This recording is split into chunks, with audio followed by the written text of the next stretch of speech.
Assalamualaikum warahmatullahi wabarakatuh.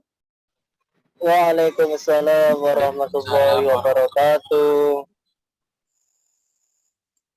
Bagaimana kabarnya anak-anak? Alhamdulillah, baik Bu. Alhamdulillah baik semuanya ya di pembelajaran hari ini. Baik, silakan ketua kelas untuk memimpin doanya. Sebelum kita memulai pelajaran pada materi ini, marilah kita berdoa menurut kepercayaan dan keinginan masing-masing. Berdoa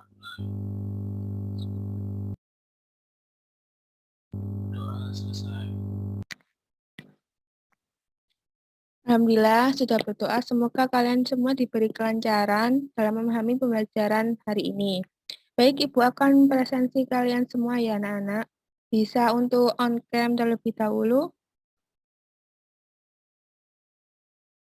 Baik, saya mulai dari Farida Afia.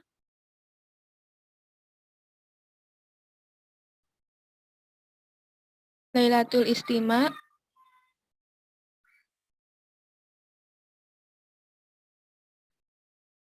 Laila Devi Yunita. Rahmat Purnomo. Hadir Bu. Muhammad Saifuddin Nur. Hadir Bu. Alhamdulillah. Teresia Wulandari.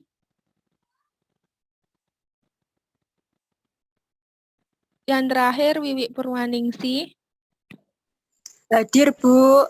Baik, alhamdulillah semua hadir ya anak-anak. Baik, pada materi sebelumnya Ibu sudah menjelaskan materi tentang apa anak-anak? Tentang letak geografis Indonesia. Ya, betul sekali Rahmat. Adakah masih ingat anak-anak letak astronomis dan letak geografis di Indonesia? Letak astronomis Indonesia itu ada di 95 derajat bujur timur sampai 141 derajat bujur timur dan di 11 derajat lintang selatan sampai 16 derajat lintang utara. Terus kalau letak geografisnya antara dua benua dan dua samudra yaitu benua Asia dan Australia dan samudra India dan samudra Pasifik. Ya, betul sekali anak-anak. Itu tadi yang dijelaskan oleh Rahmat. Semoga kalian semua sudah paham pada materi sebelumnya ya anak-anak. Baik, apakah sudah siap anak-anak untuk memulai pelajaran pada pagi hari ini? Sudah. Baik, sebelum Ibu mulai pelajaran pada hari ini, Ibu izin share screen terlebih dahulu ya anak-anak. Ya. Apakah sudah terlihat anak-anak share screen-nya? Sudah. Nah, untuk materi pada pagi hari ini, pada di bab 1 ya anak-anak, yang bagian C, yaitu potensi sumber daya alam dan kemaritiman di Indonesia. Nah, untuk tujuan pembelajaran hari ini, peserta didik dapat menganalisis potensi sumber daya alam dan kemaritiman di Indonesia dengan baik. Terus peserta didik dapat menyajikan peta persebaran potensi sumber daya alam dan kemaritiman di Indonesia dengan baik. Nah, untuk pokok bahasan kita ada 2 poin ya anak-anak. Yang pertama yaitu potensi sumber daya alam dan potensi kemaritiman. Yang pertama di potensi sumber daya alam kita ada 2 potensi yang kita bahas. Yang pertama hutan dan yang kedua tambang. Dan untuk potensi kemaritiman sendiri kita ada 3 potensi yang kita bahas. Yang pertama yaitu perikanan, hutan mangrove, dan terumbu karang. Sebelum Ibu menjelaskan potensi sumber daya alam, adakah yang tahu apa itu sumber daya alam anak-anak?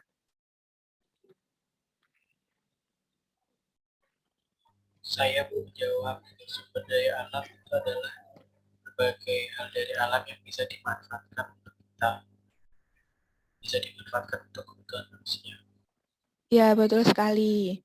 Nah, untuk sumber daya alam sendiri kan sudah ada di alam. Nah, untuk dimanfaatkan oleh manusia dalam kehidupan sehari-hari.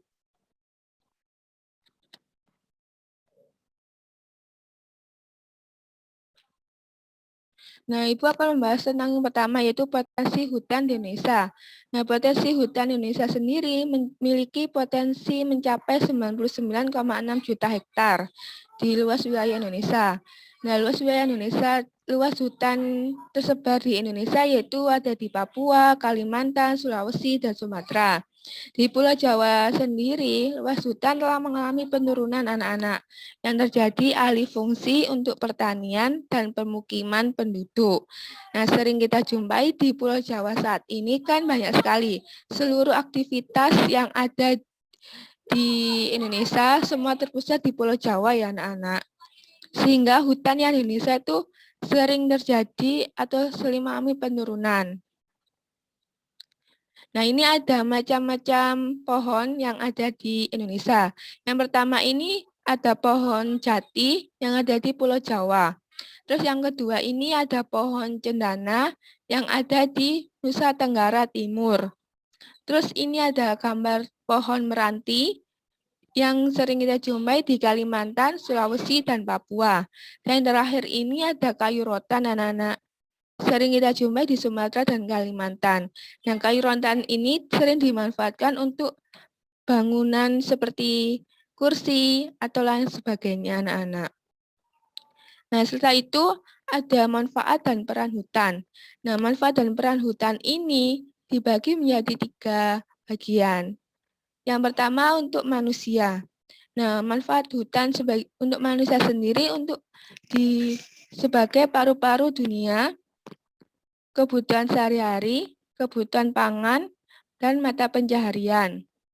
Itu yang sering dimanfaatkan oleh manusia, hutan. Terus yang untuk lingkungan sendiri, manfaat hutan sebagai tempat tinggal flora dan fauna.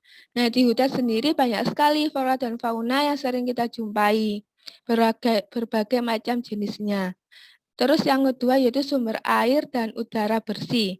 Nah, di hutan sendiri sering kita jumpai sumber air atau mata air dan udara yang bersih ya anak-anak. Dan terakhir, penyeimbang lingkungan. Nah, untuk aspek kehidupan sendiri, manfaat hutan digunakan sebagai sumber ekonomi, budaya, dan sosial. Terus ilmu pengetahuan dan tempat wisata.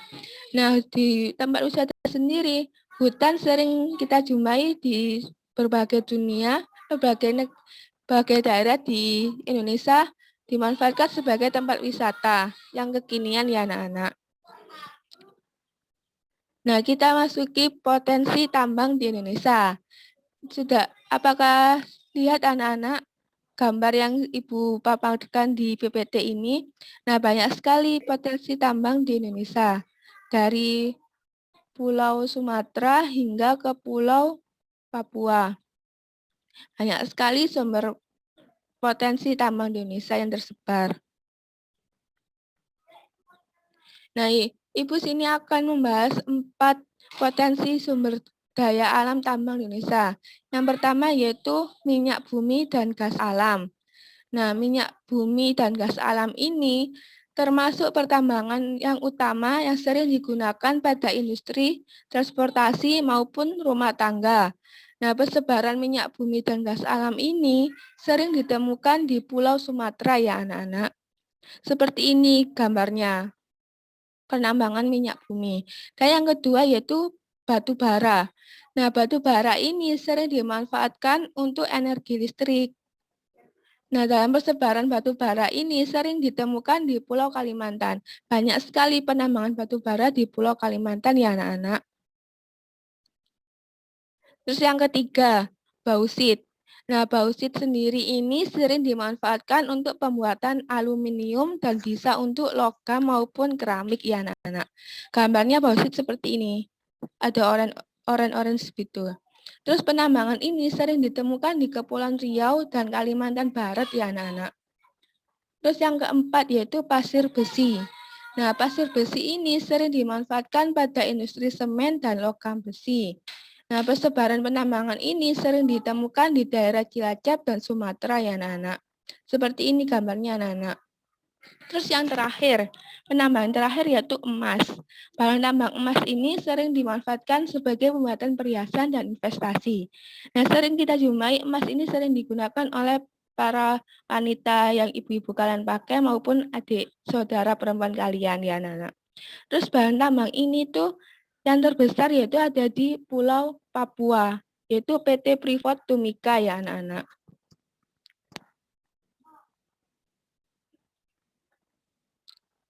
Nah, kita memasuki potensi kemaritiman atau pokok bahasan kedua.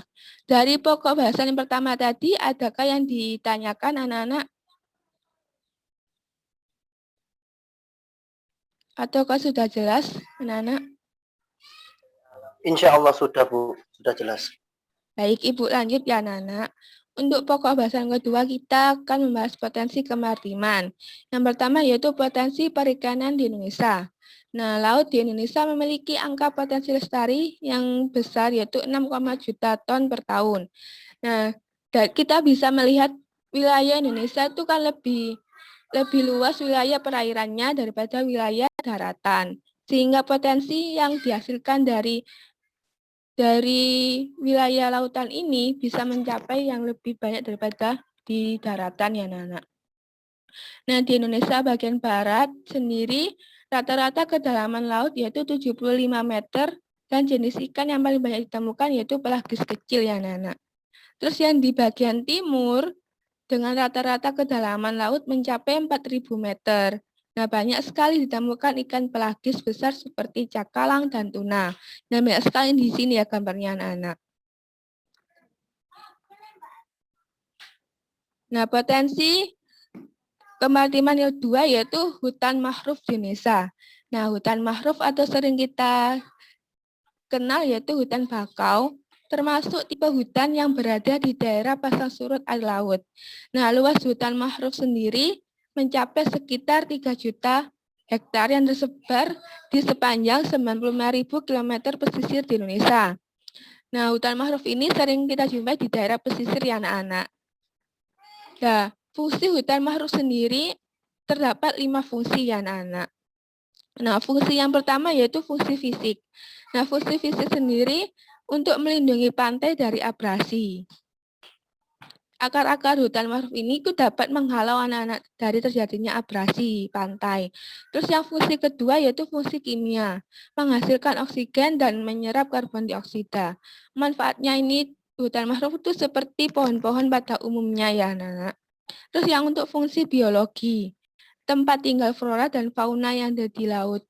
Nah, ini di sini kan itu sebagai tempat tinggal hewan-hewan yang ada di laut. Seperti kepiting, di sini tuh banyak sekali anak-anak. Terus yang untuk fungsi ekonomi, sebagai bahan bangunan, industri, kertas, pariwisata, dan industri makanan untuk minuman. Banyak sekali digunakan untuk sebagai tadi anak-anak. Terus untuk fungsi edukasi sendiri, untuk penelitian, nah banyak sekali potensi sumber daya mangrove ini itu sebagai penelitian anak-anak. Nah, untuk potensi kemaritiman ketiga, yaitu potensi terumbu karang. Nah, terumbu karang di Indonesia sendiri termasuk banyak sekali potensi yang ada di Indonesia, terumbu karangnya.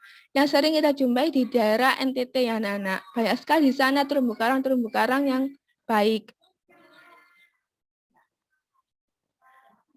Nah, untuk terumbu karang sendiri termasuk kumpulan karang-karang menjadi tempat tinggal bagi banyak biota laut yang berukuran kecil. Luas terumbu karang Indonesia mencapai 284,3 ribu kilometer persegi, anak-anak.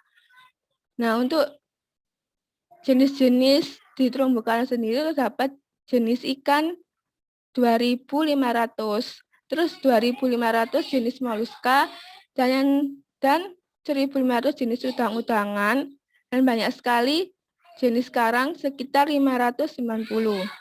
Nah, terumbu karang sendiri ini memiliki manfaat anak-anak sebagai tempat tinggal ikan, sebagai tempat pariwisata, dan juga untuk penelitian. Nah, untuk di sini gambarnya anak-anak. Di sini kan banyak ikan-ikan kecil sebagai tempat tinggal mereka anak-anak.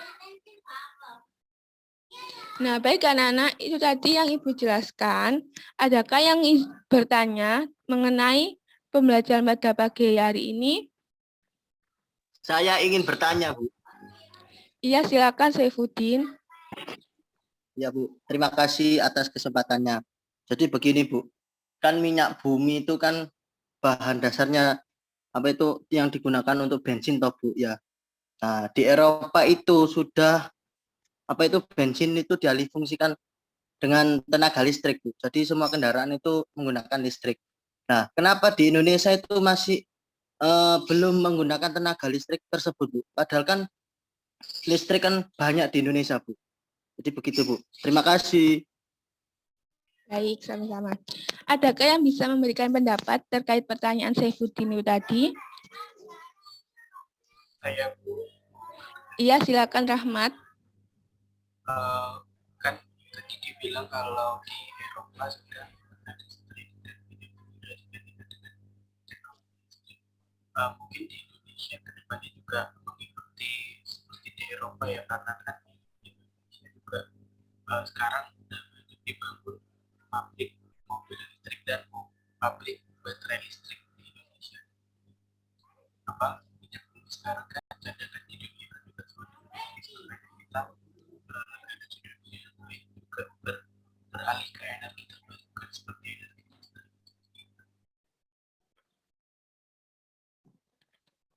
Ya, betul tadi pendapat Rahmat. Nah, jadi begini, saya menambahkan sedikit dari jawaban Rahmat itu tadi. Baik, dari itu tadi pertanyaan Saifuddin, mengapa Indonesia belum menggunakan energi listrik tadi untuk kendaraan? Di Indonesia sendiri kan sudah banyak sekali ya untuk generasi-generasi muda yang sudah mengembangkan mobil atau listrik itu tadi. Namun terkendala oleh bahan bakunya. Nah, bahan baku sendiri kan yang digunakan listrik yaitu batu bara. Namun kan itu masih banyak sekali kayak potensi sumber daya alam tambang di Indonesia kan sudah mengalami penurunan, tidak seperti semula. Sehingga barang tambang sendiri yang batu bara sendiri sebagai itu tadi itu tidak bisa memenuhi untuk sumber daya untuk mengganti listrik itu tadi di mobil. Begitu. Apakah sudah bisa dipahami oleh Saifuddin? Alhamdulillah bisa Bu. Dimengerti mudah sekali. Terima kasih. Ya, sama-sama. Ada yang bertanya kembali anak-anak? Ya, silakan Teresia terlebih dahulu.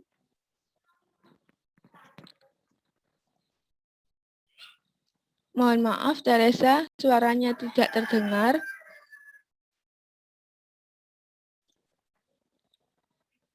Belum. Bisa menggunakan melalui chat pertanyaannya.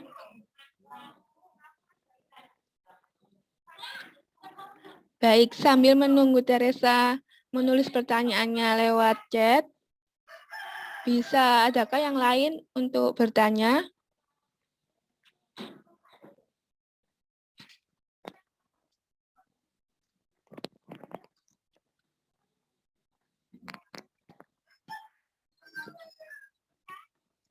Iya, silakan Laila Devi. Baik, terima kasih atas kesempatannya, Bu. Izin Ya. bertanya, kan Indonesia itu potensi alam ikannya kan banyak, begitu kan? Tapi kenapa kok Indonesia itu nggak bisa jadi ekspor utama untuk perikanan? Justru malah Jepang, Bu, yang menjadi ekspor utama perikanan. Terima kasih, Bu. Ya, baik. Nah, untuk pertanyaan Laila Devi, lagi Bu langsung jawab ya.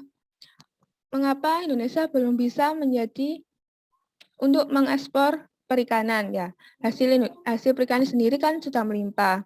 Nah, untuk itu sendiri Indonesia itu belum mengolah lebih baik sumber daya alam potensi perikanan itu tadi, sehingga belum bisa untuk mengekspor lebih banyak potensi perikanan itu tadi.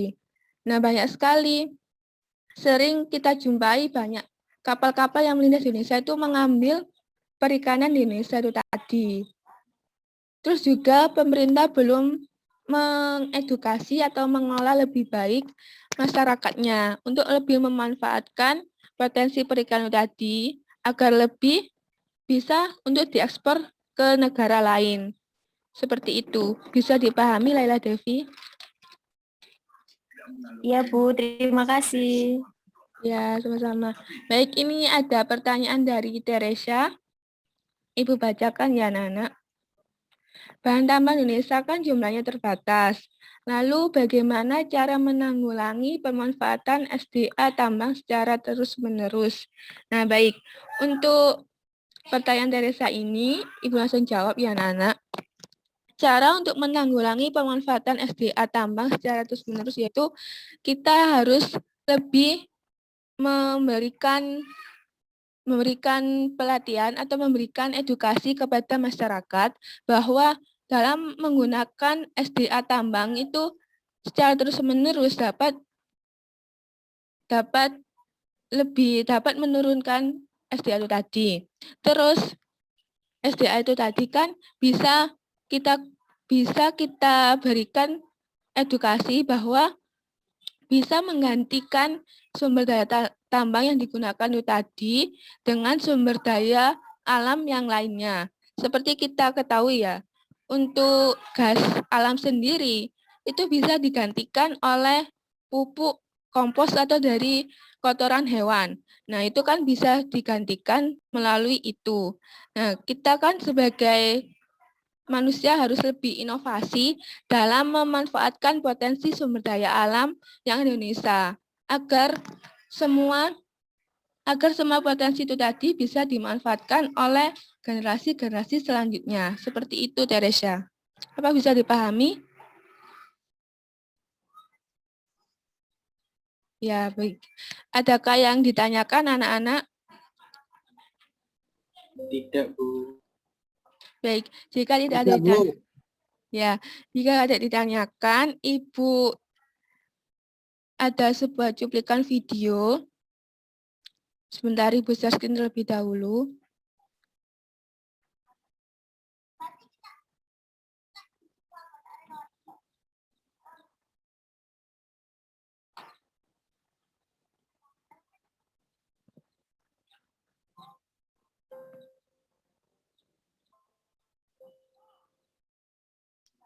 Bisa dilihat anak-anak? Bisa, Bu. Sudah berjalan kok, Bu, videonya.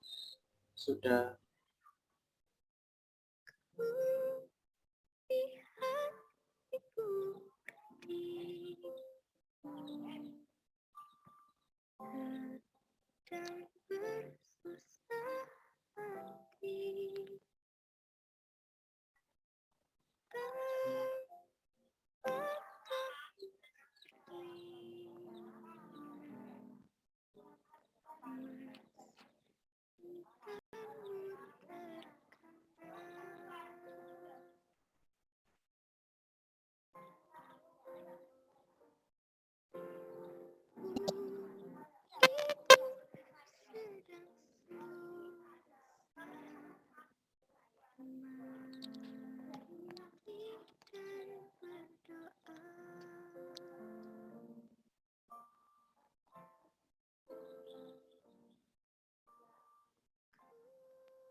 Baik anak-anak, itu tadi cuplikan video tentang kerusakan alam yang sering kita ketahui ya anak-anak.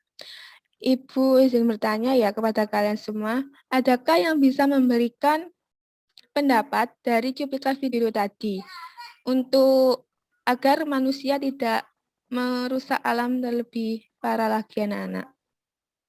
Saya, Bu, izin memberikan pendapat. Iya, silakan Farida. Baik, jadi sebenarnya alam itu memberikan kita sumber daya seperti pohon atau sumber daya lainnya yang berguna bagi kehidupan manusia untuk memenuhi kebutuhan. Nah, ketika dirusak, otomatis keseimbangan kebutuhan kita juga terganggu. Nah, menurut saya dalam memanfaatkan lingkungan, kita juga harus melakukan secara berkelanjutan. Kita mengambil, kita juga harus menanam kembali apa yang kita ambil tadi. Atau kita bisa menggunakan barang-barang pengganti untuk sumber daya yang tidak bisa diperbarui. Sekian. Ya, baik. Terima kasih. Bagus sekali pendapatnya dari Farida. Adakah yang lain bisa memberikan pendapatnya, anak-anak? Nanti Ibu kasih reward.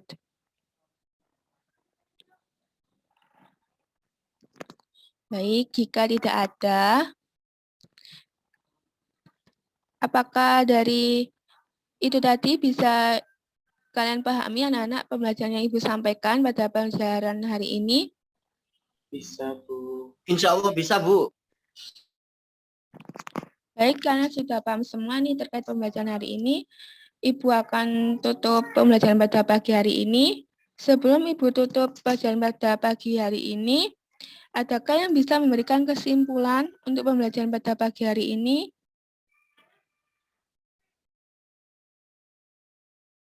Saya boleh, Bu. Silakan, Saifuddin. Jadi setelah saya mendengarkan pembelajaran dari Ibu, jadi begini kesimpulan yang dapat bisa ditarik adalah potensi sumber daya alam di Indonesia itu sangat banyak dan dapat dimanfaatkan secara efisien dan efektif. Tetapi dalam hal ini sumber daya manusianya harus dikembangkan dan ditingkatkan kembali. Dan kerusakan alam ya yang terjadi di Indonesia harus diperbaiki secara bertahap dan perlahan. Itu Bu yang dapat saya sampaikan. Makasih. Iya, sama-sama. Baik, bagus sekali kesimpulan dari Saifuddin. Baik, Ibu akan memberikan tugas untuk kalian semua, yaitu tugasnya ini individu ya anak-anak. Kalian semua tugasnya itu membuat peta persebaran potensi sumber daya alam hutan yang ada di Indonesia.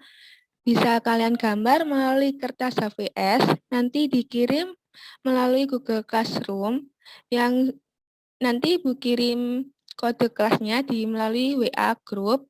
Terus untuk pengumpulannya dikumpulkan minggu depan ya anak-anak.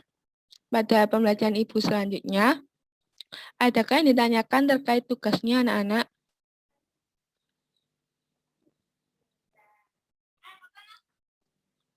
Iya, Bu. Tidak, sudah paham. Ya, baik. Baik, untuk pertemuan selanjutnya, kita akan membahas mengenai dinamika kependudukan di Indonesia. Dan untuk pembelajaran hari ini, jangan lupa untuk dipelajari kembali anak-anak, agar kalian semua paham terhadap materi-materi yang Ibu sampaikan. Nah, terima kasih juga untuk anak-anak yang sudah aktif pada pertemuan kali ini. Ibu akan memberikan nilai tambahan untuk kalian semua. Bagi yang belum aktif, dapat di pertemuan selanjutnya aktif ya anak-anak. Belajar yang rajin ya, jangan lupa untuk mengerjakan tugas-tugasnya. Tetap semangat walaupun dalam pembelajaran daring ini. Daring, Ibu akhiri. Wassalamualaikum warahmatullahi wabarakatuh. Waalaikumsalam warahmatullahi wabarakatuh. Matur nuwun Bu. Iya, Wabarakatuh. sama-sama.